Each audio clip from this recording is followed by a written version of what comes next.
Hey everybody, this is Josh the Train Fan, and I'm finally doing another unboxing video. It's going to be of one of the older Genesis products that was released a few years ago. It's going to be the Athearn Genesis LPG tank car release that they did a few years ago. Now these are two boxes taped together into one, so I'm going to have a little bit of difficulty opening this thing. Bro. Ah. Oh, forget it.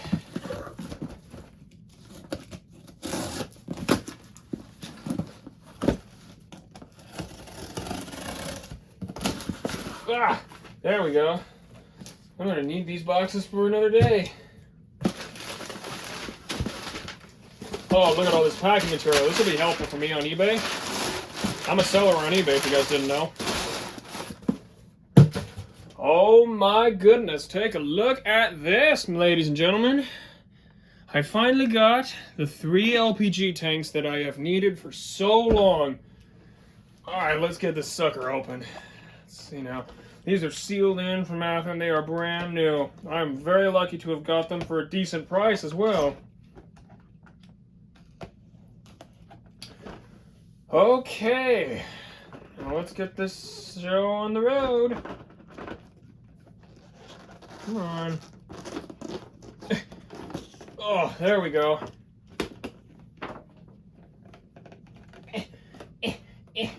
Come on. Oh, wow. Look at these. Ooh. Oh, boy. So here we are. I've got 3 of these now. 3 of these Athearn Genesis 33,000 gallon LPG tanks marked for the Andrews Company. Now, the Andrews Company has tanks here on the San Joaquin Valley and sometimes Union Pacific trains here in Bakersfield, so they usually come in 3 or 4 packs, so I figured why not pick up a 3-pack of them. So that's number 1 unboxed. I'm just going to set it over here and deal with it later. Oh man, I gotta get all this stuff out of the way. By the way, if you guys didn't notice, the car I just set here was this CSX box I did on a how-to video a while back, if you guys want to check that out. Alright, so here's the other one. So that was 1112, this is 1115. Still nice and shiny and new, with awesome blue bearing caps. Very pleased with these. Alright, so I'll set that one down. And the last one, right here. Alright, here we go. Car number 1121. Oh man, these are just beautiful cars. I noticed right away that even sealed in the package, some of the bearing caps were missing. And when we get into the review section of the video, I'll do a little bit more discussion on things like that. Because if what is in the box, and I sure hope it is, you guys will see just exactly what I mean when I say that there are going to be extra bearing caps. So that is the first part of the video done. And I'm going to skip on ahead right now to the next part where I take this camera over to Tunnel 4 and do a thorough evaluation of these cars. A few moments later. Okay guys, I am back and I'm going to get into a little bit more thorough evaluation standards for these cars to start off a new way of unboxing for me. I'm going all the way in if possible. So what I got right here is something I probably won't need, but if you guys deal with Horizon Hobby, you guys are going to want to pay attention to this. I mean, naturally these tanks came out ages ago, at least this round of them did, but this one says it's just like, this is just like a 1-year limited warranty. That, you know, like what's covered by it, what's not covered for a period of 1 year, things like that. So that's usually not something I deal with, but if you guys deal with Horizon, you may want to pay attention to that. Now what I got here is one of these usual things. I'm always seeing one of these every time I unbox something from Athearn. There's always something like this. Sign up for Athearn News, and honestly, I'm considering doing it. Athearn always got good stuff. Now we're going to get into the fun stuff. The exploded diagram of the 33,000 LPG tank car. So this is the late version of the tank car. I have both versions from this release actually. Let me see, where's the other one? It's right down here. See, oh wait, it's over here on this other train, whatever. Anyway, I have an old side panel tank somewhere around here. It's like this card, but if you guys somehow did not catch the gist of the things, Athearn released the late version and the older version with the ladders going down the side of the car, as well as the flat panel across the middle of the car. I don't know exactly where I put the other one, but it's somewhere around here. I'll give you guys a comparison when I have it. But this is, anyway, the late version of the car, and this is just the exploded diagram to show you just what parts are included in this. Holy Lord, I would not be able to assemble a kit like this. Thank God for blue boxes.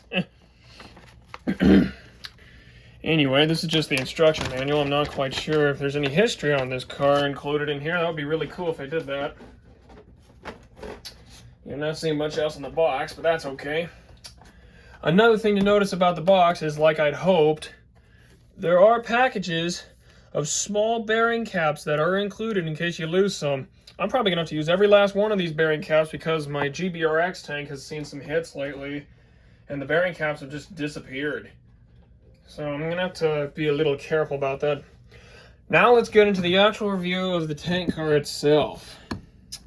So this ought to be interesting. These are freight cars. Usually I have better luck reviewing engines than freight cars because they have more detail and they have sound. So yeah, like I imagined, I'm probably going to need to replace that. But what's really cool right here is that it's patched out for liquefied petroleum gas non-odorized, because there's always some kind of patch for what this thing might possibly be carrying. There's always at least one patch. Like on the GBRX one that's with the flat panel, it's got 2 patches of non-odorized, so I'll give you a comparison to that when I have it. So the number itself, I think, is a little large compared to the prototype. Like, I don't think they're supposed to be this large, but what do I know? I'll look at photos and maybe give you guys some to see what exactly the real car like this looks like. So I'll just, I'll do that, I don't know. Anyway, going back over here, you can see the classification of the car, the DOT 112J 340W, and you can see that these tanks have certain qualifications that they have to meet in order to be on the road. Let's see if I can focus in on that. I think I had better luck back here. So we have the tank qualification, thickness test, things like that, all due in like when the car was built, from 10 years from when the car was built, I believe. And according to the bills panel, it should be, yep, 0315. Sounds about right, I think. I think it says 0315. Let me know if I'm wrong in the comments, if I'm wrong on this. But anyway, that's just what this part of the car says. And notice, well, I really love this additional detail. I love the LPG placard that they add on these cars. It's such a minor, small detail. I just love the way they put these placards on these beautiful cars. I hope to someday get placards like this for all my tank cars, regardless of what they may be carrying. Except for the slurry tank cars I have, of course. I don't think those need hazmat placards. Let's see if I can zoom out here a little and get into some greater detail. Hold on. So again, on the end of the car, we can see the... Hold on.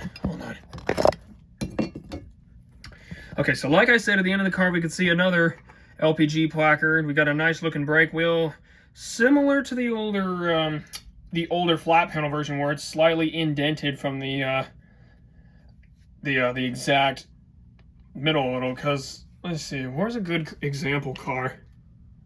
Actually, never mind. I can't find one. Anyway, we got some good stuff here. We got enormous detail, like the triple valve braking wire right here. Come on, focus up. There we go. We got the triple valve and the braking wire. I think that's a triple valve. Then we got our 90-pound air cylinder sitting right here on this side of the car. Let's take a look at the underside of the car. Oh my goodness, look at this. Come on, focus up. There we go. Anyway, we got more braking mechanisms hiding under here towards the B end of the car. Oh wow, this is awesome.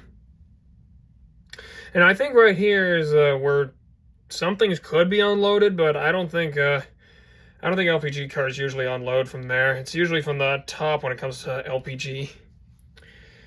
So over here we got not very much more brake rigging there. So let's let's go back to this end of the car for a brief moment and let's check out some other things. Like, we got some awesome looking brake hoses right here. We got this one right here. Then we got this really thin cut lever right here. I'm not sure how they bend these things to this size, but it's just awesome. Go to this end of the car now. Let's see. Oh, there's already a ladder that's not doing well. I don't know how that happened. Oh, well, I'll fix that. Anyway, we got wait, what happened to the cut lever? This car's been tampered with before. Strange. Ah, well, it's still a TACX tank, and it's still what I needed. So anyways, I'm not sure what kind of things I could say about this car other than the basics, but I think I might go into a little bit of an operations session with this now. I might try to film something with the SJVR train at the club with these trailing behind my scale trains reefers. I don't know, I'll do something. Maybe I'll operate right here for right now, and maybe I'll do like a repair session for the tanks when I put the bearing caps. I think I'll try that actually. Alright, ladies and gentlemen, I'm back, and I decided to go ahead and go through with the repair session of the tank. I got a couple of these I need to do, including the bearing cap mishap I'm going through right now, so I'm just going to put that box up there and get rolling. And as you notice, I've also got a package of KD 119s over here, because these couplers, these stupid plastic things, just can't be at the club. I don't like plastic couplers, and neither do they. Stuff has to be metal where I'm from. So I'm probably going to speed the repair process up so you guys can see what I'm doing. But I'm just going to take one of the bearing caps out of here. These things are so small compared to my fingers. I don't know if you can see it, but I just dropped it right there next to the truck. So I'm going to try to put that on this wheel right here and see what we got. And then I'm going to try to replace the couplers. So here we go.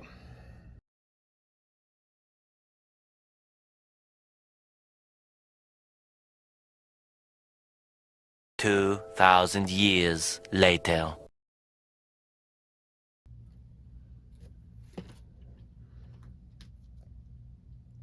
You don't even want to know how long that took. You don't want to know. That was unbelievably difficult to get this bearing cap on there with my bare fingers. I couldn't do it with tweezers, so I did it with my bare fingers. Now what I'm going to do is I'm going to replace these couplers with these 119s. Just going to get this sucker open and call good.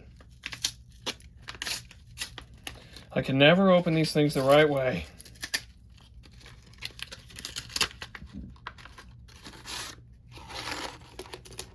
There we go. Yep, just as I had imagined. Metal tanker knuckle couplers. Thank the Lord. I've been looking for these forever. It's gonna be so careful with that top railing because it's extremely fragile.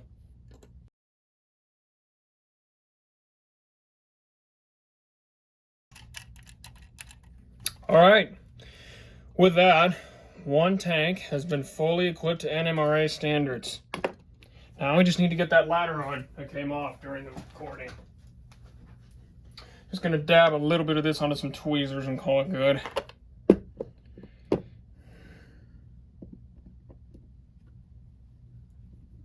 Here it is. Ah! Great. That's not good. It took forever, but I finally managed to find that ladder. And I'm just hoping to God I don't drop this again. This thing does not want to stay in the tweezers. Maybe I should get a pair of pliers instead. Yeah, the tweezers were not a good idea. And that, ladies and gentlemen, is how we repair a tank car like this. 1112 has its ladder fully on and is ready for service. I'm just gonna have to set it over here while it dries. Then I'll get to running this stuff. All right, next up for the upgrade. Let's see now. Got the other two over here. This one's missing 2 bearing caps, for crying out loud. Oh my Lord. So I guess I'll just tackle them again.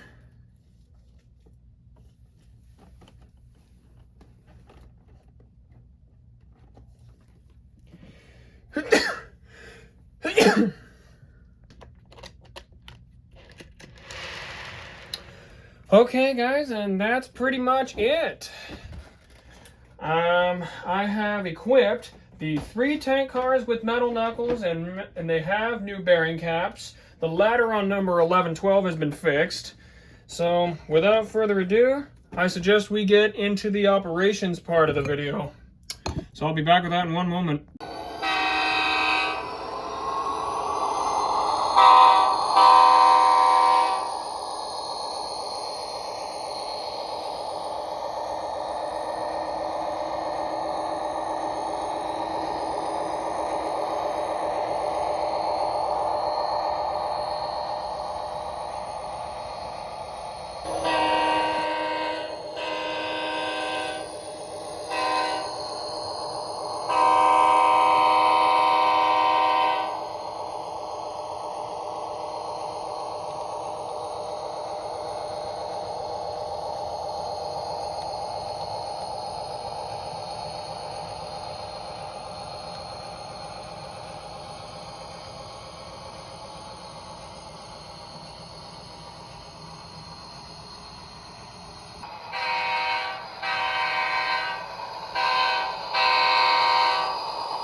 Alright guys, I think that's going to wrap it up for this unboxing video. I hope you liked the new style of it that I'm doing, going over literally basically everything about the product instead of just flat out testing it out and even going so far as to repair it. Yeah, basically I pretty much have nothing else left to say except thank you for watching. If you guys enjoyed this, make sure to hit that like button and subscribe to the channel for more HO scale content, and I will see you guys in the next video. Take care, everyone.